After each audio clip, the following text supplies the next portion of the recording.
Oi pessoal, boa tarde. Aqui é o Rodrigo. Eu vou gravar isso aqui para contar um pouquinho da história do grupo, porque eu tô um pouco sem condições para escrever. Aconteceu um negócio muito sutil, muito suave, mas que me afetou demais e vou tentar resolver ainda hoje. Depois, para quem quiser eu conto. É uma coisa muito sutil, muito suave, muito importante. Bom, eu acredito que sempre tive vontade de montar um grupo. Mas eu também sempre me defrontei com a situação de por que montar um grupo, né? Eu lembro, nas minhas obras tem um grupo Lavamos Nós, que a gente meio que inventou para apresentar uma cena numa Satirianas, né? Que foi uma apresentação com dança. Né? O pessoal não fez nada do que eu pedi.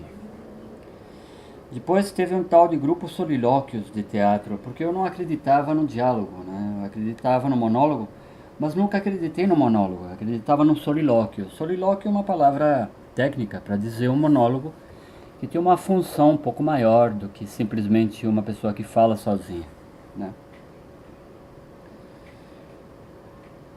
Eu não entendo claramente essa questão do solilóquio, mas eu inclusive criei até uma espécie de um blog que está no meu site, chamado Grupo Solilóquios de Teatro. Claro que nunca passou a ser alguma coisa, né? Nunca teve nada.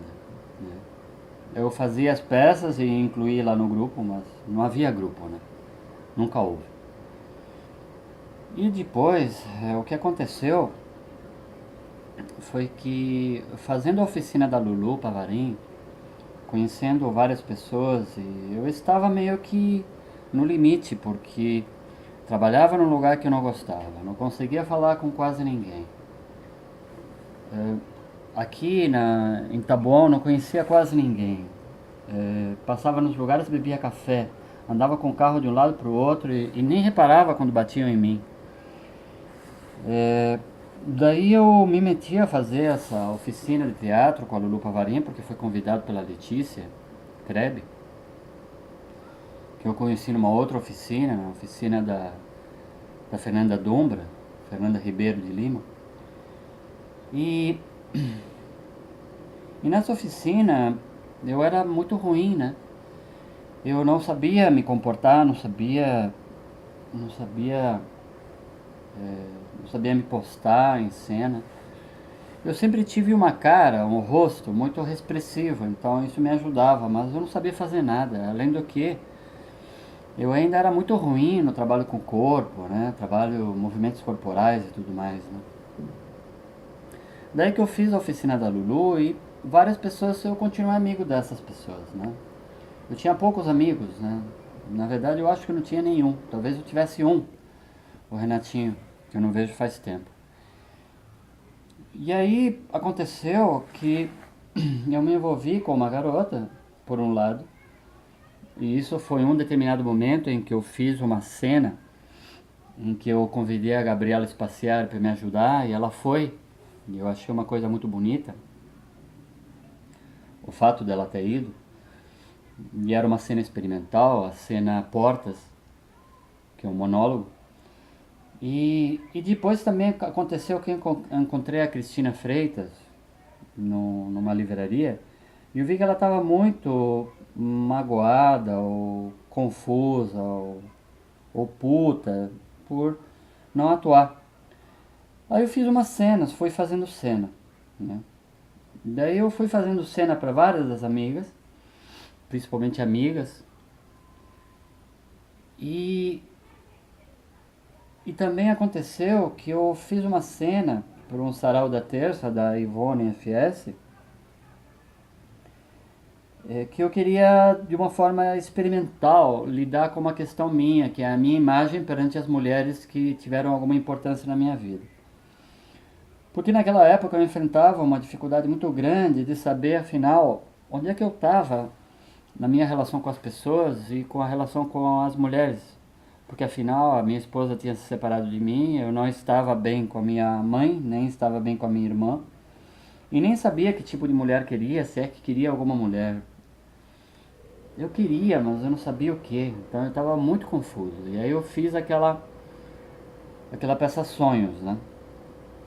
Em que eu convidei 6 garotas e uma senhora, e a gente ensaiou. E a partir daí, naquele ensaio que eu expliquei,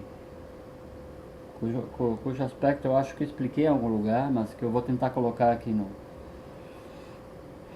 Facebook, eu descobri que eu podia dirigir. E que, mais que eu podia dirigir, eu podia experimentar a minha real sensibilidade ao dirigir. E que ela funcionava. E que eu não precisava optar por uma via um pouco mais violenta, digamos, um pouco mais agressiva, ou determinante, ou forte, né? Daí que com o tempo aquilo lá foi crescendo e era para ter um nome, né, o grupo, né? E aí o nome acabou sendo aquele, né, Grupo Garotos do Contreira, que o Marião colocou. Na verdade eu coloquei a partir de uma observação do Marião. E depois, como tinha alguns caras, aí eu coloquei Garotos do Contreira e companhia. E depois, como eu queria bolar alguma coisa diferente, aí eu chamei de Grupo It ou As Garotas do Contreira e companhia. E é assim que surgiu o grupo. De muitas formas, assim, foram muitas influências, muitos momentos, muitas energias. E eu acredito que o que faz parte de comum de todas essas energias é uma necessidade absurda minha de me expressar, né? Absurda de expressar um problema que era meu, né? Que sempre foi meu. Um problema biográfico. Não foi a intenção de expressar uma verdade ou expressar uma visão de mundo, ou mesmo me contrapor a uma visão, ou fazer alguma coisa estética, ou que envolvesse uma determinada cor ou parte visual. Isso eu sempre fiz, eu sempre pesquisei, sempre vi, sempre tive preferências em todos esses aspectos, inclusive musical, que com o tempo eu vou colocar, mas eles não foram determinantes para eu criar o grupo. E na verdade nada foi determinante para criar o grupo. O grupo foi sendo criado, foi acontecendo. E daí é que surgiu.